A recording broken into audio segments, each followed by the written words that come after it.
I'm going to talk at you for a little bit. The theme tonight obviously is yes and. This is something from improv. Lots of people have mentioned improv connections. Yes is important, and is important, but I want to talk about that little thing at the end, that ... Because it's not a full stop, it's not a question mark, it's not an exclamation point, it's this ellipsis, this ... And the interesting thing to me about that is it means we don't know what comes next. It means that anything could come next. And it's up to us, once we say the yes, to figure out or to fill it. And that's what I want to focus on, the things that come next. I immediately thought of this book. Has anyone read or seen this book? Yes Man. It's by a British journalist named Danny Wallace. And he decided that for 1 year, he was going to say yes to everything. This could be taking flyers off of people offering him things in the street, joining clubs, and bigger life decisions as well. And since I read that book, I've thought that I want to say yes to more things. And these are some of the things I've said yes to in just the last couple months. So improv classes, going to the gym regularly, starting a master's program, my brother's coming to visit, lots of things. And I enjoy saying yes in the same way that I enjoy a buffet, right? And sometimes life, I think, feels like a buffet. There's endless choices spread out in front of us. And I don't know about you, but I want to try a little bit of everything.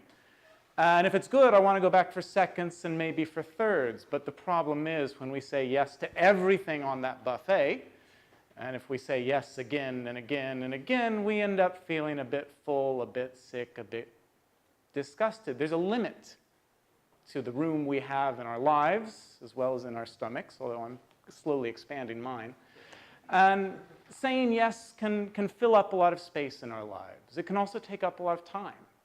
The more things we say yes to, the less time we have, and there's always an opportunity cost. The less things we can say yes to in the future if our lives are already full. And this constant race against time can actually pretty quickly sap us of our energy.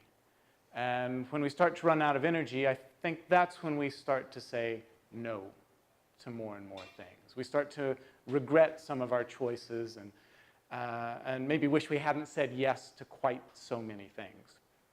And so I want to talk about 3 kinds of yeses, because I've been thinking a lot about what things to say yes to. The first kind of yes, I think, are the easy yeses. So this is something like a night out with friends. Hey, you want to go out, grab some dinner, grab a drink? Sure, sounds great, I'm there.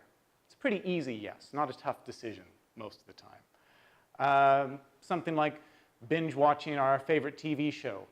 You know, oh, I'm home, I'm tired. Do you want to watch some TV? Sure. Do you want to watch another one? Sure. Do you want to watch another episode?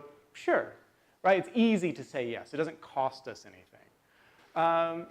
Easy yeses are great. I mean, I love going out with friends. I love Game of Thrones as much as the next person. But the problem with the easy yeses is if that's all we accept or all we put in our lives quickly become routine. It becomes automatic. And over time, that routine can actually develop into a rut.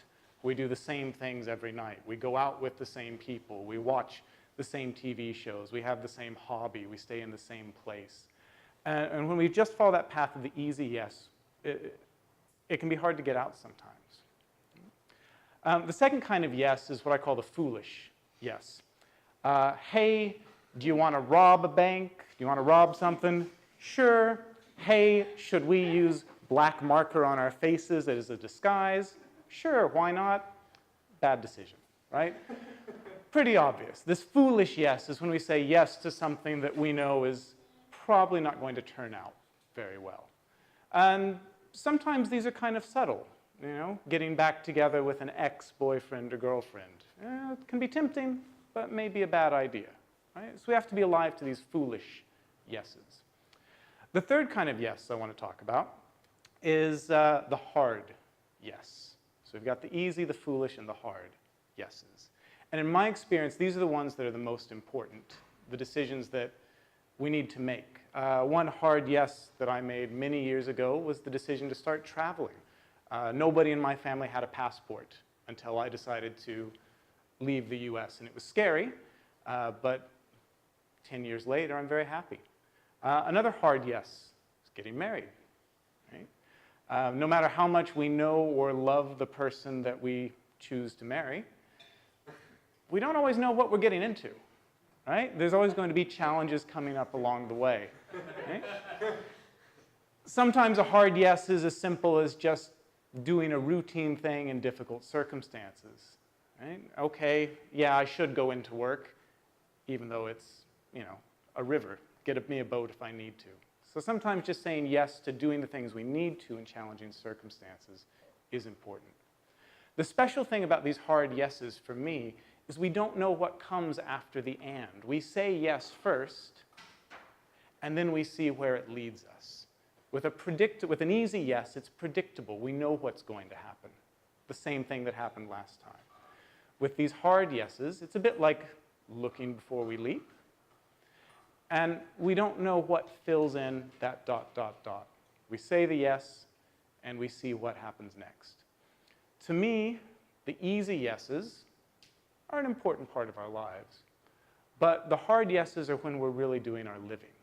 And I think it's required that somebody uses a Bob Dylan quote at some point. So this is mine. He who is not busy being born is busy dying. And for me, I believe the hard yeses, when we choose to take a risk, to make a leap, to do something unpredictable, that's when we're busy living, being born, reinventing ourselves. Thank you.